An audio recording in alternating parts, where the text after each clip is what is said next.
అందరికీ నమస్కారం. నా పేరు పివి ఆనంద్ ప్రసాద్, అడ్వకేట్, అమలాపురం. న్యాయం కోసం అనే ఛానల్‌కి స్వాగతం.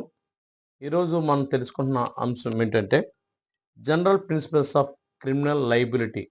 అంటే ఒక నేరము, దానికి ఉండేటువంటి లక్షణాలు, లేకపోతే దాన్ని ఏ విధంగా నిర్ధారణ చేస్తారు. ముఖ్యంగా 2 విషయాలు మనం చూడగలుగుతాం.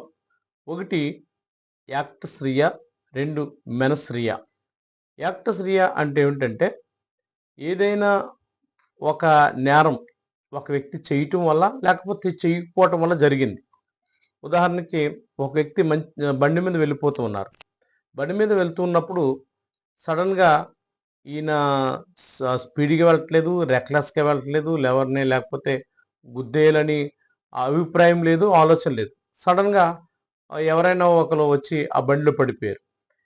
అక్కడ దెబ్బ తగిలింది, ప్రమాదం జరిగింది. కానీ ఈయనకి అటువంటి ఆలోచన లేదు. దీన్ని యాక్టస్ రియా అంటారు.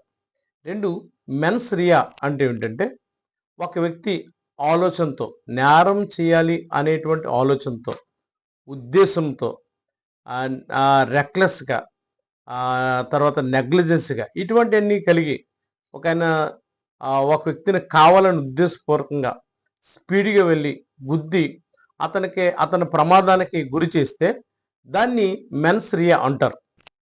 యాక్టస్ రియా, మెన్స్ రియా గురించి మనం ఆలోచన చేస్తే, యాక్టస్ రియాలో ప్రమాదం జరిగింది, కానీ ఈయనకి మనస్పూర్వకంగా ఉద్దేశం ఏమీ లేదు.